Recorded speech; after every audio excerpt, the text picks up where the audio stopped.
is obviously brought to you by Fox. I'm glad you're all here.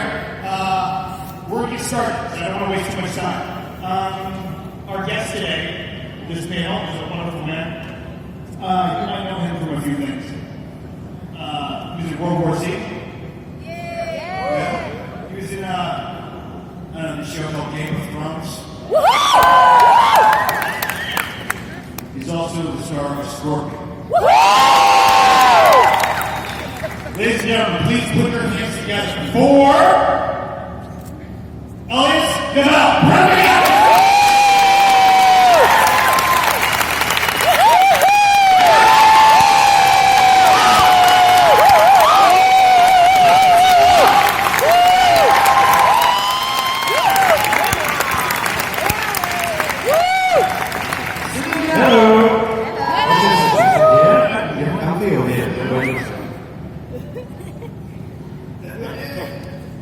Today we send Well, sit there, you know what?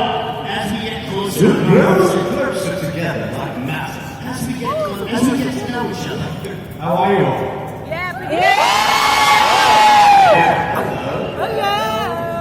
Look at all the waving. So we're just getting to know each other. Yes. Quite nice, isn't it? It is, right? You've got water in the center, an empty cup. You can take it with you. I'm going to say that you can have that cup if you want the cup. You want a Comic Con cup to take I'm just thinking about the TSA now. I'm thinking about broken porcelain in my suitcase. I'm sorry, sir. We saw some Elephant husk inside your suitcase. Sorry, there's no one. Are you drinking tea on things? Let's talk. We're short on time today, and short. So I want to talk to you a little bit about you. You grew up in England, right? In England? Yes. Where exactly? Well, I was born in London. I moved to Manchester. A real cliff note explanation about sort of my non-exotic but nomadic upbringing. I was born in London. I moved to Manchester, and then I moved to Montreal in Canada for about six, 7 years. Then we moved back to Montreal, to Manchester. Why? Then back to London. Why? Why you moved to Canada? To Canada, my father's French Algerian, and he wanted us to move back to Montreal. Oh. Because he didn't want the weather in Manchester. You like it in Montreal? Yeah. There's cobblestones and good food, apparently. That's what gets people in Montreal. So who's your football team? Manchester United. Woo! We're in Portugal. Okay, you don't need to lie. Do we have any Manchester United fans out there? Okay, that's true. And that's true. Everybody I had to ask again. Yeah. Now, did you study in London? I studied in London, yes. Is that what you're Yes. You studied in London? You studied theater in London? Yes, yeah. So I suppose my first like traversing into acting was when I was in Manchester. So when I came back from Montreal, I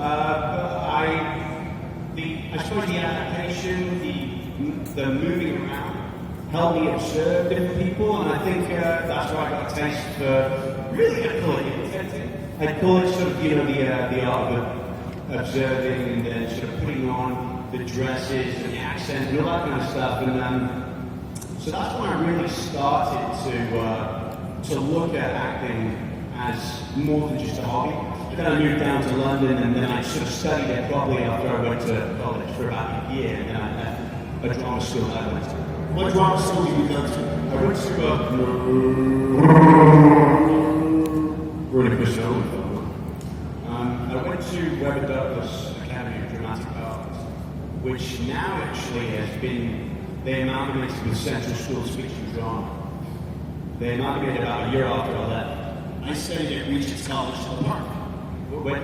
Regent's College? Oh, right, fantastic, yeah. How long have you studied? Are we interviewing me now? I will do you. I was there for like 5 months. Oh, really? And I bartended at a place called Camden Palace. Yeah. And but I studied there and Rada, which is there. Yeah.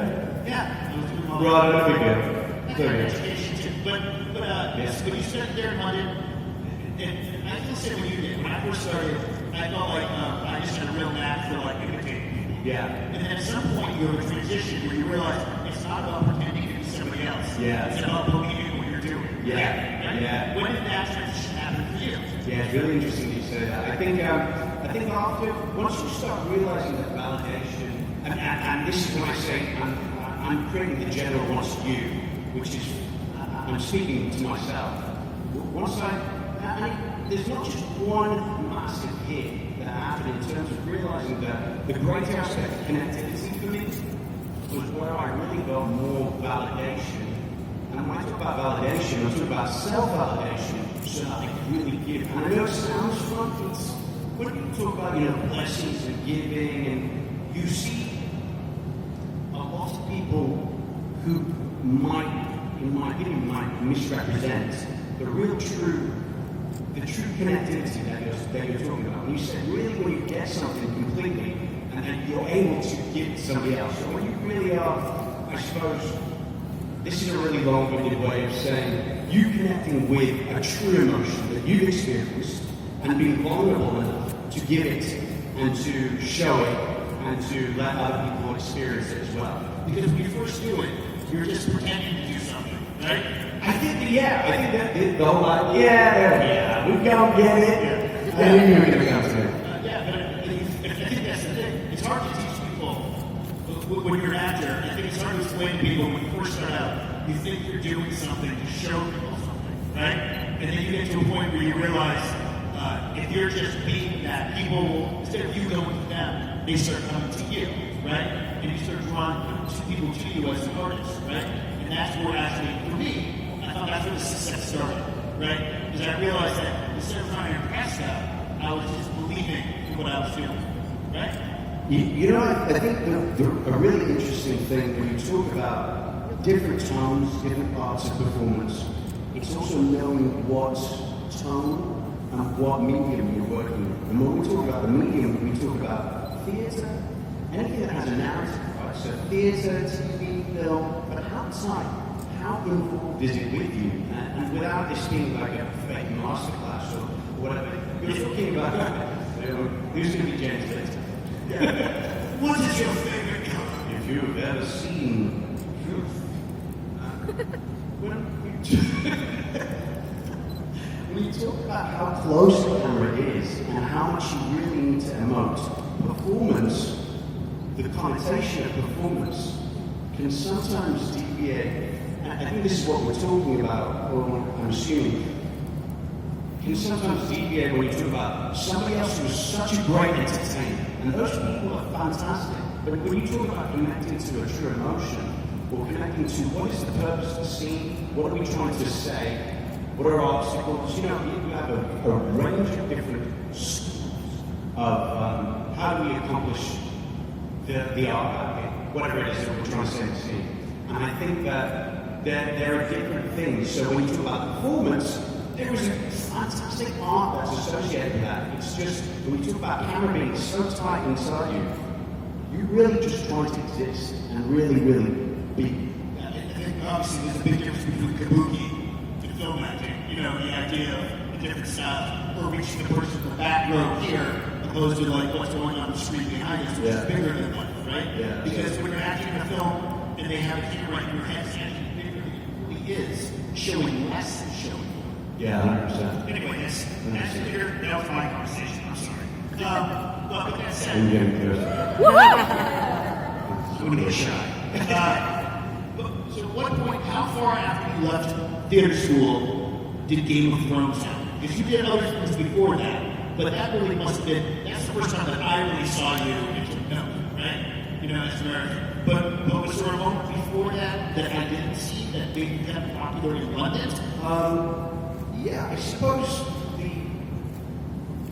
you must have not struggled with this, but been, of course, cognizant of people being aware or you being an actor and saying that you just didn't work, right? What are you trying to strive for, right? I still struggle with that. Yeah.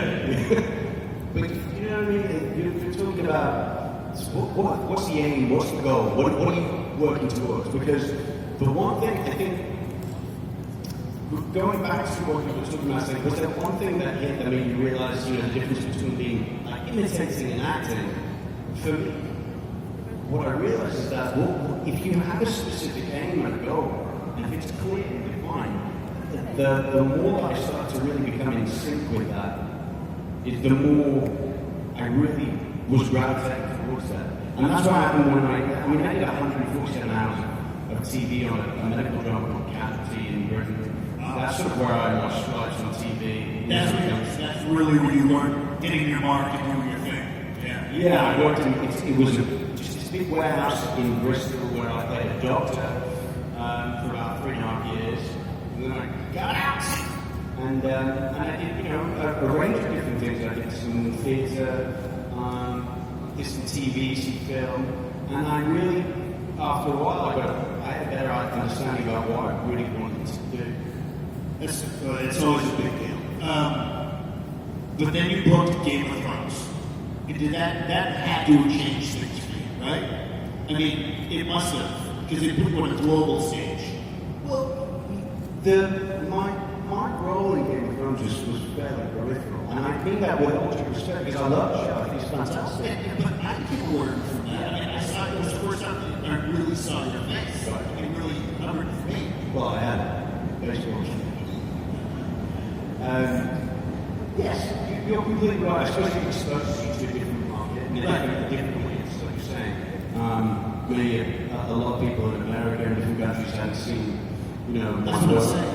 Yeah, absolutely, 100%. And it's but by the way, Joe, it's not false modesty. It's just it's my awareness of when you know what position or what role you are within the narrative, you're able to establish what your service is. Well, there's a story about Harrison Ford when he auditioned for play a mailman movie. Yeah. You guys might not know the story, but Harrison Ford auditioned to play a mailman. And the casting director said, I just don't see you as a star. Right? And he said, that's funny, I thought I was auditioning to play a mailman. And that's the thing, is that people often forget that he shouldn't be stealing the scene. Of course. People forget that all the time. But that's a great story. I thought you were going to talk about the story where he was actually a carpenter and then, he went into the industry. That's right. That's more appropriate. Both are reserved about that. But, and then next time World War Z was a big project. I want to make that time to ask questions, but I want to say, how did Scorpions happen? Obviously, there's an audition process, with network consuming, did it develop that way, or what was the process for you? Yeah. Well, I'll give you some inside baseball if you want about the whole the U.S. Were you in the U.S.? Yeah. I actually moved to the U.S. in 2010. Back and forth. I came out as a lot of sort of transatlantic actors do. They come out for pilot season. I got very, very lucky with a pilot that I worked on with Antoine Fuqua, director, and Ethan Hawke, and it was Tom Sizemore's first job back. It's a typical thing that happens in the US, and it was a pilot that had a lot of buzz, and it didn't go. What pilot was it? It was a pilot called Exit Strategy. Oh, when you cry, there you go. I just want to know the name because I might have auditioned for it too. Go ahead. So I did the same thing the next year, I got lucky again, and so I thought, I saw potential paths developing and different roles opening up, and to be really, really honest, the US has treated me very, very well. Whether it's because of the zeitgeist that is sort of slightly less colorblind casting. Yes. Which is definitely a huge movement that's been happening, and I'm sure that all of you are very, very cognizant of it at the moment, especially. But this is years ago, this is going back to 2010. I found that there was a range of different characters that I was not only meeting film and TV people on, I was participating, I was doing the job. So I moved in 2013 permanently-ish, and then, and to answer your second question, I know those ramble away, so I'm explaining how I got the job, how I moved over, but it was a nomadic experience, it was a transatlantic thing for a few years. And then in the Scorpion job happened because I was doing a film out in New York at the time. It was a film called A Most Violent Year. It was a Jason Chandler film. So I was out there, it was really rainy, really snowy, really cold, but I love New York. And they couldn't find this guy to play this character. He was meant to be originally, this is Walter O'Brien from Scorpion, they couldn't find him, he was meant to be about 40, in his 40s, so they couldn't find the right guy. So my agent sent me the material, I was still working on the film, and initially I didn't want to, because I had such a good experience working on the last few films, I did a few others, I wanted to carry on trying to do short narrative, which is like, long TV, it's fantastic, but you don't really know where you're going a lot of the time. Right. So I wanted to basically try and truncate that and have as much autonomy as an actor as I could. It's a good way to stay bored. It's a good way to stay bored. It's a good way to do that. Yeah. I know what I do. I make my own decisions. Do you have any money? Clear the table, waiter boy. So the job came about. So yes, I went in, I read, I didn't meet the Justin Lin yet, and the reason why I mentioned the original job that I worked on is because the producers on Exit Strategy, the first job I did, they were the producers on the school. So they came in first, Minorsi, Elyes Gabel, Bob Orsi. So they were the main producers on. They sent me an email over the weekend saying, hey, listen, you should take, we love it, blah, blah, blah. So I got an email. And then they asked me if I wanted to test, and then they offered me, which was it was a strange experience, and I took a bit of time deciding it, and I was nobody, in terms of the TV thing.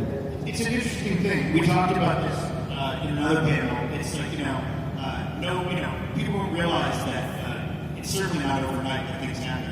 And that your career is somewhat like a tree. And as the tree grows, branches go off and from that tree. And the relationships you have, sometimes that's what leads off like these branches and these leaves that end up being sometimes the biggest jobs. From something that started a long time ago, like you said. Yeah, quite.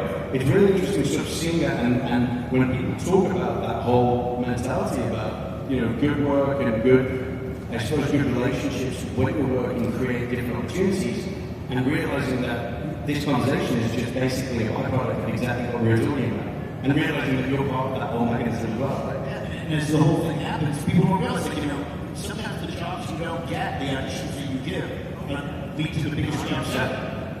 I've had auditions where I didn't get the job and that led to a better job because I didn't book that one on the same show. It's a weird... Yeah, I know it sounds funny, but it's completely the truth as well, right? Well, and then you look back and you think, wow, that role would have been shit for me, or like that experience possibly would have been a great thing, or, that enabled me to meet the person who I want to be with, or, we're going to do these questions right now. The last one I'm going to say is like in 1997, I tested for 2 shows the same day, right? And I didn't get either one. And I was going to kill myself. Tell me who they are. Tell me who these people are who didn't hire you. And then the third job I auditioned for that day was for 5 lines on a TV show. It was the last pilot of the season, and I was like, I booked the coast, right? And then the 2 pilots didn't go. The series that had 5 lines on did, and they made a series regular. So you sit there, but you just never know, But I mean, that's the story. Yeah, you're like, that's just great. Right. You just don't know. Yeah. All right, let's open the floor to questions, if we can. Let's start over here on the right. Hi. Oh, the mic needs to be on. The mic needs to be on. Try again. Wait. Okay, we'll come right back to you. We're going to jump right to the middle. Wait, we're back. Stop. I'd like to say that I'm being many guys friends too. And my question is, What's your name? Maria. Maria? Yes. Hi, Maria. Walter said like a lot of odd words during the sporting show because he said a lot of stuff about science and everything. So my question is if it was hard for you to remember or say the lines because there were a lot of odd words that Walter had to say. Is it hard to say all those words, the hard words on the show? Is that what you're saying? You're asking about is it a complicated thing or just Well, there's a lot of complicated. Yeah. You play smart person. Right? Wait, what is storm? A smart person. Okay. Yeah, he does that. Is that hard to do? God damn What it. does that mean?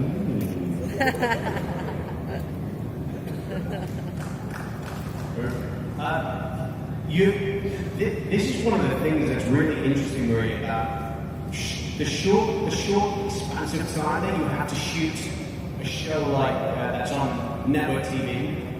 8 days an episode. Sometimes we're shooting another episode at the same time, where we'll double.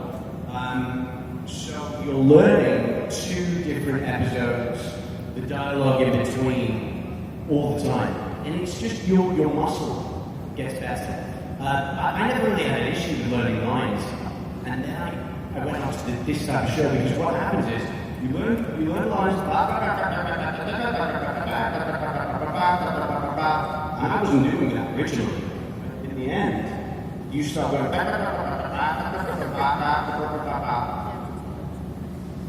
I mean, with words. Do you have something that was really hard for you to say that you still remember? That was a complicated segment?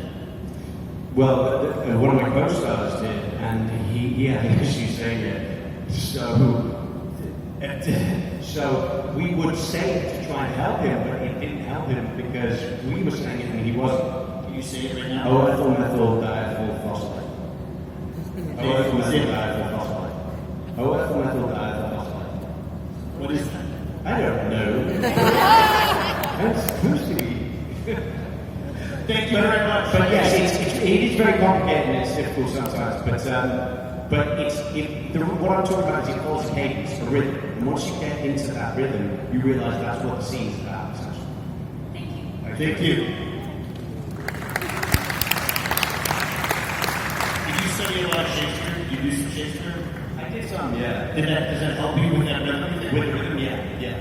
But also, having musical, I make music as well, not that I've released it. but having a lyricism and a melody to, pattern and rhythm helps. Yeah, I'm sure you've experienced that, right? Are you musical? Am I musical? I got some rhythm. You can have both. Ready? Hello, I'm Pedro.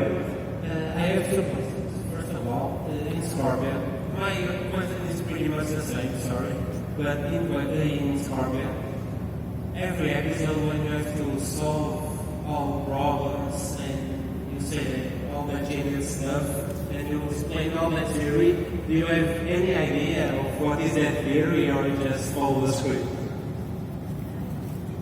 What's your name, bro? Pedro. Pedro. Cool. So you said, do I have any idea about what the ending is? No. All that theory that you explained to resolve the problems. Oh, yeah. Well, it's a really interesting thing that you asked because sometimes, especially at the beginning of the show, I wanted to get to the bones of it. I wanted to understand what it was I was saying, why I was saying it, where I was going, and also, what's the argument or why I'm saying it. With a show like Scorpion, it's very lyrical. It's about the dance of the cutting pattern. And sometimes, the science is there, but that's not the most important thing. The most important thing about the scenes are the connectivity of the family unit, right? It's about the team. So a lot of the time we would subjugate or we would put aside or capitulate some of the science because we wanted to work on the relationship, what we were saying to each other, which is essentially the subtext. Does that answer your question? I know it's complicated, but... Yes. My second question is, can I have a fast fist bump? Can you have what? Fist bump. Fist bump. Fist bump. You gotta come in first. Nice. Thank you very much. You're strong. Oh, yeah. Thank you. Over here, the girl holding the camera, filming us while we talk. Hi. Hi. I have three questions. The last one is very quick. First question. I hope I don't spoil the end for anyone, but I was wondering if you could tell me. We can't really hear you clearly. There's a lot of echo today. So, Regarding the ending of season 4, I was wondering what you think would happen if we got season 5 between the characters. Oh, what do I think would happen in season 5? That's a good question. Yeah. We should send this VT to the network right now. Well, there's some people that are wondering. I honestly don't know. It was a pretty sad, so almost fatalistic ending to the end of the season. I don't know, honestly. I'd like to think that the team would get back together, but I'm of the mindset that I like a little bit of conflict because I think that's what life is. You work at it, right? You work at trying to really inhabit real relationships rather than we ride off into Bush Cassidy and Cassidy. But so I don't know. I know that's a really empty answer for you. Sorry. That's okay. What's your name, buddy? Joanna. Yeah, nice. My second question, I'm going to put it together with the third because the third is just a question. Second question is, if you could tell me about any funny pranks that happened on set. yeah, you keep Thomas ever do anything funny? Yeah, You do. Oh yeah. I mean, we have an accent brigade. Sometimes in the middle of scenes break into. We have a little Indian, a little Italian, and a little. So sometimes we do accents off camera, especially when it wasn't too complicated for the dialogue. There's nothing like really somebody else struggling with lines. You gotta be part of the team. But a lot of the time, it's pretty tough work sometimes. Just the amount of coverage I get. So we mess around with accents quite a lot of the time. I think that's probably the easiest one. It's not very humorous. My last question, since I'm wondering if I could get lucky after that one, can I get a quick one? Quick one. Of course, yeah. Yeah, let me come down. All right. Come down. We need to make sure we get to questions. Yeah, I'll be fine. Yes. Get the quick hug.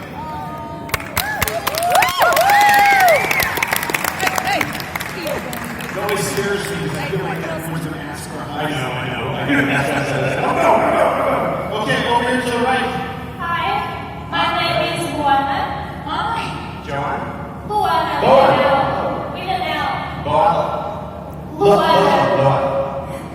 So, you are in the series Casualty, and I wanted to know how did you get 3 different roles in that series? Did you say how did I get 3 different girls in the series? The roles. Oh, 3 different girls.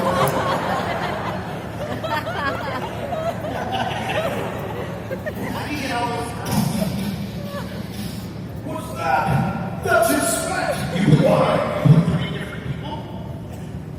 Yes, actually, I was. Really, that's incredible. You know more about my life than I do. Why are you my name? Yeah. I originally played. There is actually a rule in everybody has a different rule in network TV. Casualty was you had to have 2.5 years or 2 years in between each role to be employed again as a different character.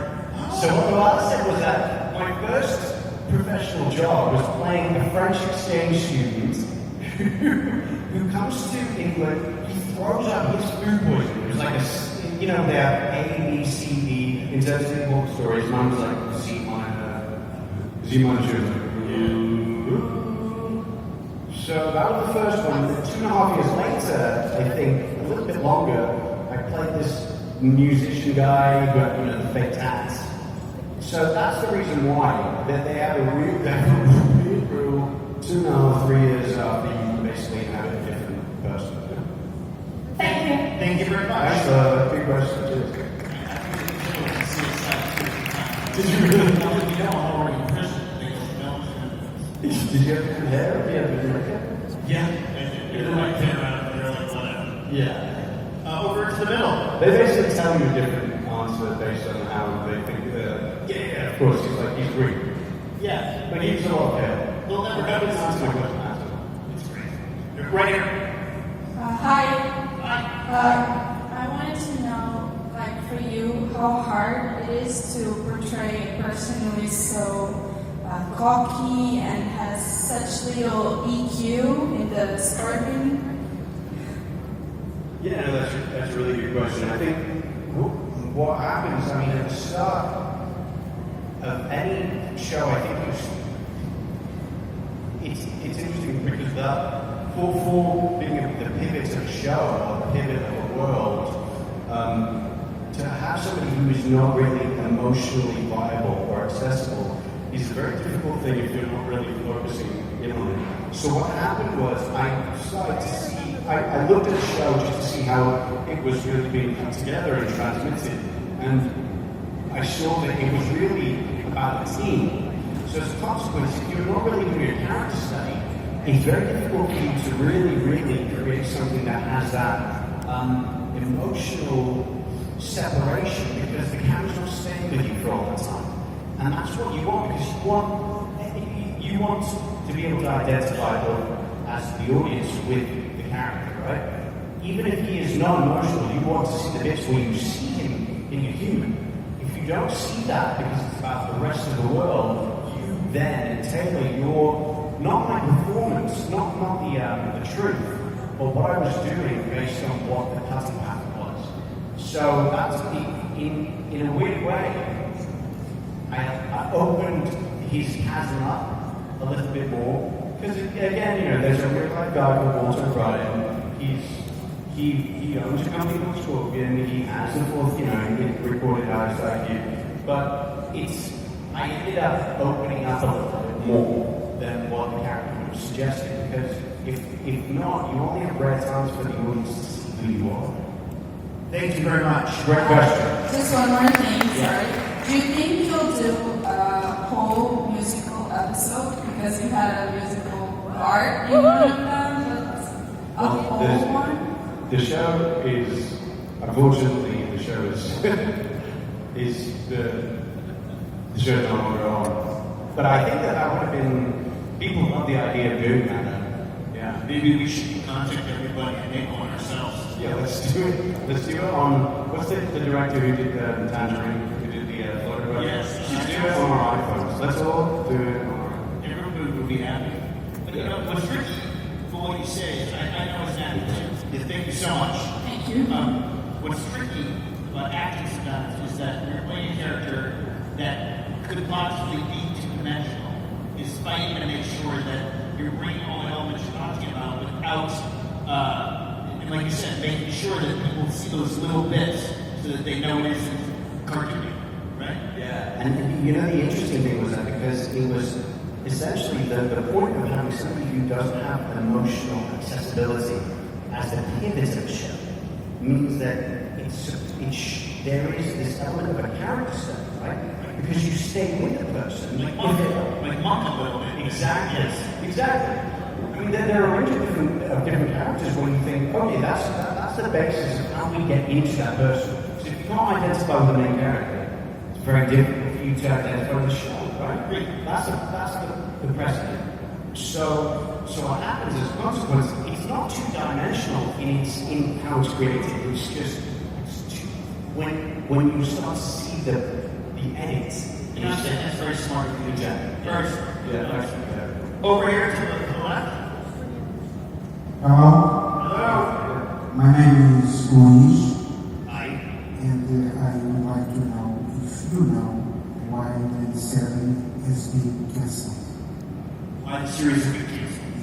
Unfortunately, we don't. I mean, there's a wide range of theories on the internet, but yeah, a A lot of it is to do with like the model of TV changing now, I think, and how much space there is on TV because of net, different streaming and platforms for media and content. But there's a range of different reasons why.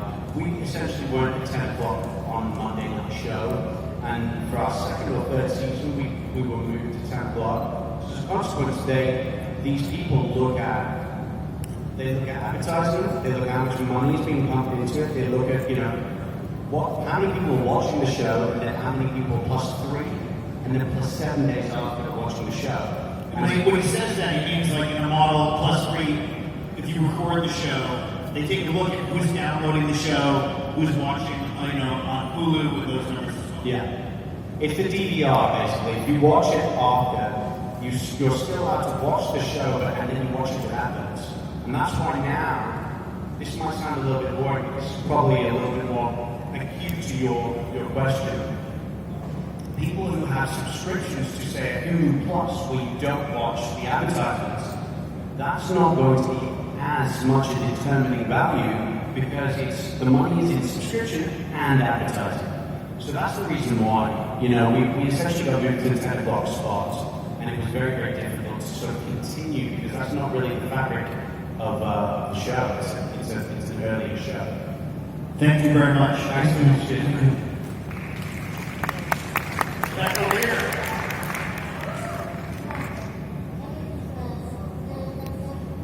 Can you talk a little closer to the mic? What was your name?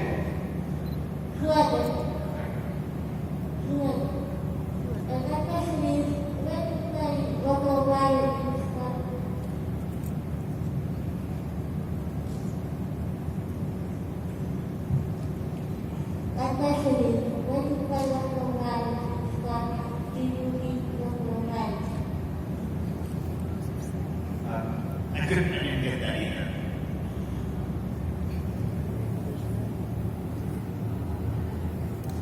When you play Walter O'Brien in Scorpion, did you meet Walter O'Brien? Oh, yeah. It's a very good question. Yeah, it's a great question. Well, what's your name? Joanna. Joanna. Yeah, that's a great question, Joanna. Yes, yeah. I've seen him since the show has been cancelled, or since we started the show as well. Walter O'Brien was a producer on the show as well. I'll tell you how the show started. A gentleman who used to work at Scooter Broad's company met Walter O'Brien. He told the gentleman about his life, and then they took it to CBS. So he was involved right at the beginning of the show, and he moved, he was involved when another writer was on before Nick Santora came on, about creating all these characters. And I would see him in between the shooting, and Walter would try and suggest different source material for storylines as well. So he was involved all the time. Thank you. Thank you very much. Thank you.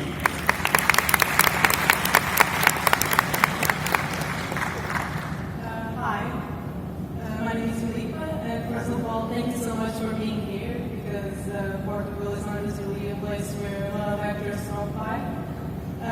Also, it sucks that the series got canceled, which was a great show. And my question is, if you could pick any character to play, who would you choose? Not necessarily from Scorpion. Well, that's a great question. Thanks for having me. By the way, your country, are you from Lisbon? Below Lisbon, yeah. What, May, you said? Sorry? Well, where did you say? Below Lisbon, like after the bridge. Yeah, no, but thank you. I love this place. It's fantastic. I just dropped in yesterday. It's fantastic.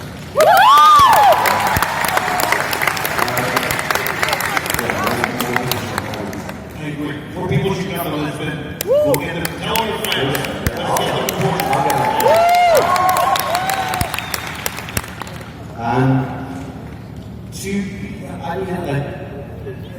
there's wealth of different characters. Have you ever been asked that question? It's like, how many stars are there? I really enjoyed the Phantom Thread the last. Did you see the Phantom Thread? With Daniel Day-Lewis, was Paul Thomas Anderson film. That's such a polarizing film. Because I know people who hate it. I do too. Yeah. I love the breadth, if that makes sense, within the film. How weighted it was. You say you have people who go as like are we on the opposite side? No, you know, I don't want to. I have it at home. I have the DVD. I would encourage you. I mean, yeah, I'd love to have a conversation with you after you watch the film. I think the reason that was just the first thing that came to my mind, but it was such a different tone and also performance type than something like Scorpion. It was something that's very much rooted in waiting for something to happen. You know, waiting for a lot to happen. I love the subject matter. I think it's a very, very interesting topic. I think, you know, the things that, if you're after a specific film that of the last year, there's so many. There's so many. Thank you very much. Thank you. Over here.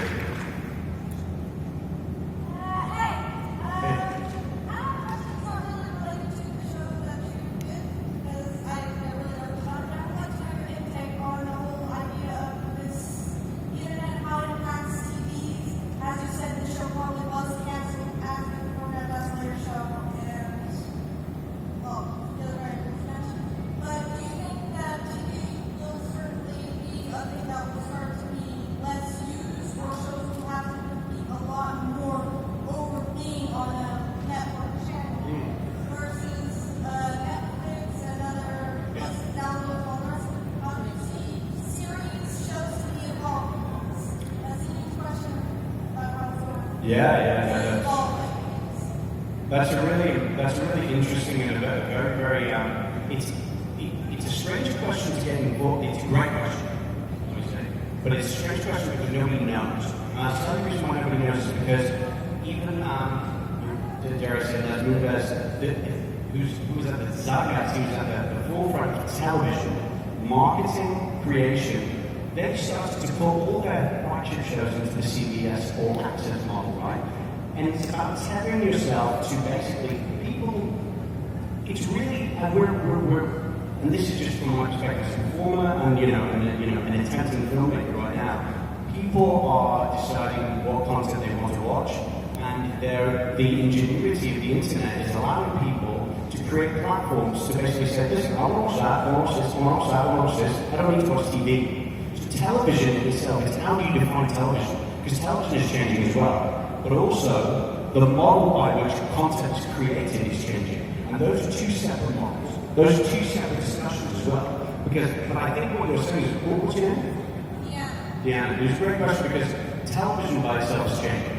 I do believe that, and that's contentious, and that's also subjective interpretation, right? Well, television used to work as a schedule because we had to know when to watch television. Right. That no longer exists. Yeah. So instead of having time slots, you have portals that you travel through to go watch a show, which changes the entire model because shows no longer have to be a half hour or an hour because time no longer matters. Exactly. Because they can air as long as they want to air because you're watching when you want to watch. Yeah, exactly. That changes everything. Yeah. But it's such a huge conversation. It's such a big. It really is. I would like to tether it by saying the commodity is what you're talking about, right? The commodity of time, which is what Joe mentioned, is definitely it becomes much more your own position. You have the commodity now because you basically decide, I want to watch this, I want to watch that, I want to watch this. And I think people are understanding that bandwidth, technology, the internet is a thing of the future, right? And it's not just cable. It's not just an aerial, it's not just them telling you how to do it, because you have so much more opportunity to do it. And I want to make sure we get to everybody, because the last thing I want to say is that what's most interesting is 5 years ago, we would have had no idea that streaming would be as big as it is today. So when you say, where it's going, 5 years ago, the screen actors still fought for more rights for DVDs. It was a waste of an argument. Well, recently, you're right, the ballot recently, for trying to create more of a residual income from social media platforms, the distribution of content that's created on these social media, well, not social media, I mean streaming platforms. Because that's really the bulk of where the content's created. When we have a new Netflix deal, it's crazy. Yeah, it's $6 billion in content. And how many shows as well? It's also that the amount of shows. And they're paying actors $100 a day. Yeah. It's crazy. It's a huge conversation. But thank you so much for your time. Can we go over here? Yes. We Deanna, yeah. Deanna. Yeah. I think did you think I said Deanna? She just Spelled it out. was like, dude, you are going to know. I spell my no. You will know my name. Hi, my name is Carlota. Hey, Carlota. Hi, how are you? I wanted to ask if you could share your future projects with us, either for music or acting. Yeah, sure. And he's directing. You're directing. Sure. Yeah. Well, I directed a short, a few shorts recently. One of them is my own, but I'm still editing at the moment. It's interesting sort of sitting on content and seeing how it evolves. That's always been a thing of mine. A director friend of mine just was like recently, and a lot of people they just say, just do it, just finish it, just get it out. A lot of people create. And then they sit on it, and it's the fear of however the thing is manifested that's going to be received. You just got to get it out, and that's elementally I'm part of that fear. I subscribe to that as well because it's you don't know how other people are going to think about it. You don't know how you're going to think about it. And you've been trying to create this thing for a while. But anyway, and you never feel like it's finished. of course, there's no such thing as being ephemeral, is there? I mean, so there's a short film that I wrote, and the whole enchilada. There's a short film that came out in a few festivals that I directed a colleague in that's already been out, and the music coming out.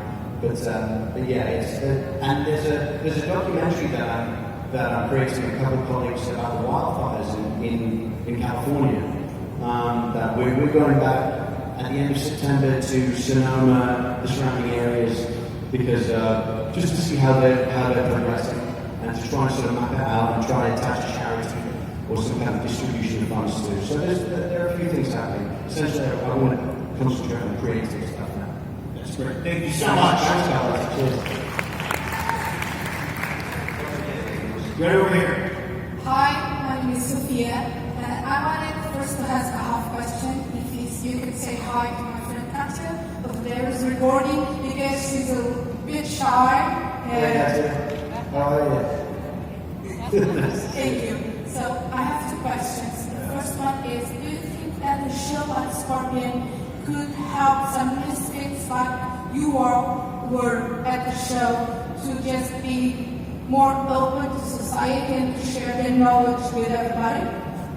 Yeah, I think that's the most important. When I look back on the show, the thing that's given me the most enjoyment or the best feeling is about people feeling connected.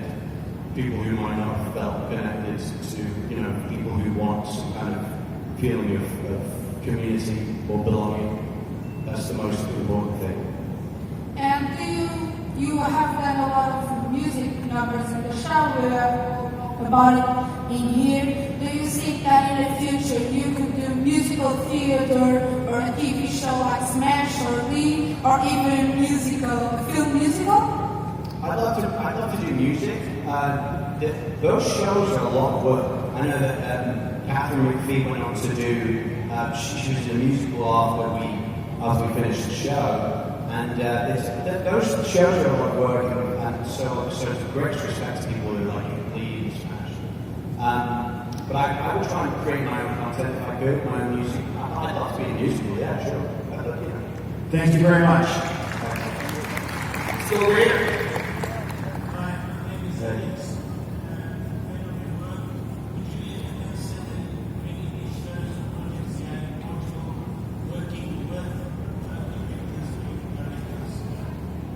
You work with I think you said work with Portuguese directors, people work in Portugal, right? Of course. Anything is good. I know that sounds really weird, but it's very general. But anything is good. Anything that has whether there's a good creative instinct. Yeah, thank you very much. Yes, absolutely. 100%. I say that too. I'm like, if people say we work in Portugal, I'm like, yeah, we create something. I'd love to give me a reason to come. Yeah, give me a reason. That's what I tell people all the time. Give me a reason. Yeah. Woohoo! Yes. So, hi. I want to ask you about your role in Game of Thrones. More specifically about the lines that you say in your tracking. It was hard for you to say that night. What your process to learn that type of lines because it's a completely different language. Yeah. There was an award-winning linguist, Hugh Peterson, who created the dialogue of the language, and he basically to attribute him with the credit, it wasn't just like a hodgepodge of different sounds. It was an amalgamation of Aramaic. Think a bit about Arabic and some Japanese as well. And so there's an etymology there, and it's really, really specific. So I used to, when I was in London, I used to cycle all around London, and I used to listen to, like I was listening to Dre, or just like bump into like these weird and then you create your own like pattern and melody business. Yeah. So I just used to listen to it again and again. Thank you very much. Thanks, bro. Back to the middle. Hi. I think you have such a way with voices and accents. I feel like you would have like a favorite impression. Do you? Or is that a thing? Do you do an impression of anybody? Yeah, I do at times. It's Yeah, I do. I like it. It's fun. It's fun to do. But like going back to the What's your impression? What's your go-to impression? go-to? Well, a lot of people do it. They do a little walking, little guy, a little bit. Yeah, you're like, who's that? What are you doing? What are you doing? A little whisper walk. That's very nice. Yeah. Wow, little guy. Thanks so much for the question. It's nice. Thank you very much. Our last question right here. Welcome to Portugal, first of all. And two, I was watching episode of Game of Thrones and I saw it and I was like, oh, that dude is from Scorpion. And I was like screaming in the living room. So, what was more fun to film in Game of Thrones or the Scorpion? They all have different. They all have like a different part of enjoyment, if that makes sense. Like there's a different thing that you get from any different experience, and also a reflection on what your enjoyment is different as well. Do you know what I mean? Like when you think about like an experience, I don't know, but when I think about Game of Thrones, I think about certain things that I wasn't thinking about then. Because I'm now not in the place. But listen, the weather, I shot in Malta, we shot in Dubai for a couple of days because I went back for them to kill me off and kill me in knapsack. But we shot in Dublin, Malta, in Scorpion we shot all around California, which is great. I got to see, a bunch of the desert, Valencia. And also, there's a different camaraderie that comes from doing something day in, day out, even if it's very lyrically different. So I enjoyed them both. I suppose I was obviously more involved in the fabric of the show story because I was, the center of it. But that doesn't mean that there's no challenges and there's no enjoyment that exists. I know that's sort of almost sounds like it's sitting on the fence, but it's a true answer. You get something different from every show you do. I think that's, at the end of the day, some experience, it does different. And I think that's the thing. So thank you very much. Thank you. It was really great. Thank you. With that said, we're pretty much out of time, but I just want to say to you, I agree with you. In the future, anybody has an idea for a story in Portugal, I know that I'd be happy to film it. I'm really enjoying it. Thank you all for being here. Right? I want to thank all of you. And let's put our hands together one more time. Thank Elyes for being here, all right? Thank you very much, Honorable. I'll talk to you all very soon.